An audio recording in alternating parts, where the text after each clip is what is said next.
রশিদ আহমদ গঙ্গোহী রহমাতুল্লাহ আলাইহির সোহবাতের লোক, যিনি পুরা আরব দেশে এক নাম্বার ছিল, যিনি মক্কা মদিনায় ইমামতির দায়িত্ব পেয়েছিলেন, যিনি 7 লাহান 7 ছুরে কোরআন প্রতিযোগিতার ভিতরে পুরা ওয়ার্ল্ডের ভিতরে বাংলাদেশের নাগরিক, তিনি এক নাম্বার হয়েছেন। সুবহানাল্লাহ খান কারি ইব্রাহিম সাহেব রহমাতুল্লাহ আলাইহি।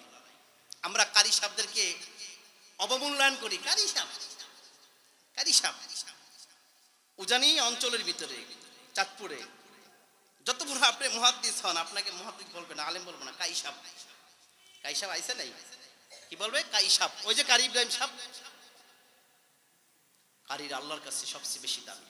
এই যে ইমামতি, যারা 5 ওয়াক্ত নামাজ পড়ায় ইমাম, ইমামতির প্রথম শর্ত কি বলেন তো? কারি হওয়া।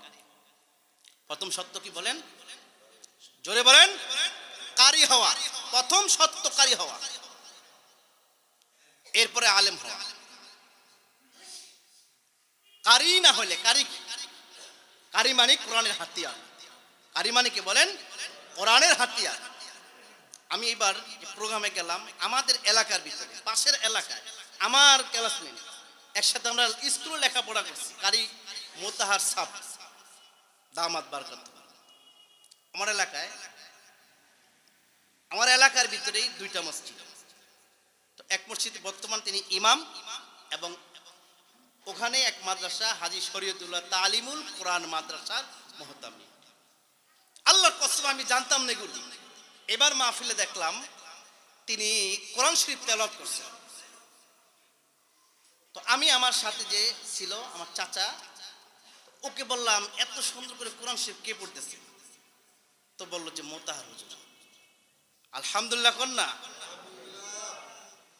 আমাদের শরীয়তপুরের ভিতরে, আমার এলাকার ভিতরে, আমার পাশের এলাকা, আমার সাথী ভাই যে এত বড় কারি সাহেব হয়েছে আমি জানতামই না। আল্লাহ তাআলা কারি মোতাহার সাহেব দামাত বারকাতুম তার হায়াতের ভিতরে বারাকা দান করুন। আল্লাহ তাআলা যেন তার এই কণ্ঠকে বিশ্ববিজেতার খেদমতের জন্য কবুল করে, বলেন আমিন।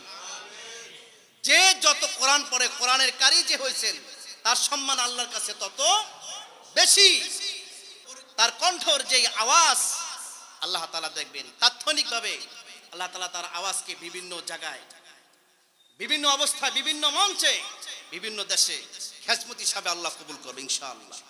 আমরা দেখছি যারাই কোরআন শরীফ পড়ছে, যারা কোরআনে কারি হয়েছে, বয়ান করতে যদি নাও পারে, শুধু কোরআন তেলাওয়াতের দ্বারা আল্লাহ তাআলা তাদের খেদমত পুরো ওয়ার্ল্ডের ভিতরে নিছে। আমরা দোয়া করি কারি মোতাহার সাহেব আল্লাহ তাআলা যেন তার এই খেদমতকে পুরো ওয়ার্ল্ডের জন্য কবুল করে, বলে আমিন। এবং তার মাদ্রাসা হাজী শরীয়তুল্লাহ তালিমুল কোরআন মাদ্রাসা, এই মাদ্রাসাকে যেন আল্লাহ তাআলা কবুল করে। এই মাদ্রাসার জন্য সর্বত্র আমার দোয়া আছে, চেষ্টাও আছে কিছু একটা করার। আমাদের এলাকার ভিতরে ওইরকম মাদ্রাসায়, একটা মাদ্রাসাই আল্লাহ তাআলা, আমার চিন্তা চেতনা আপনাদেরকে নিয়ে আরেকদিন দোয়া করছে, আজকেও দোয়া করব, আল্লাহ তাআলা যেন এই মাদ্রাসাকে দাওরায়ে হাদিস টাইটেল পর্যন্ত হওয়ার তৌফিক আল্লাহ যেন দান করে। চিল্লা বলেন আমিন, আরো জোরে বলেন আমিন। মাদ্রাসা এলাকা থাকলে লাভ না লস? ভূমিকম্প হবে না, আযাব আসবে না, গজব আসবে না, অশান্তি থাকবে না। যেখানে আল্লাহর কোরআনে আওয়াজ চলে সেখানে শুধু শান্তি নাজিল হয়, সকিনা নাজিল হয় আল্লাহ পাকের পক্ষ থেকে। আলহামদুলিল্লাহ।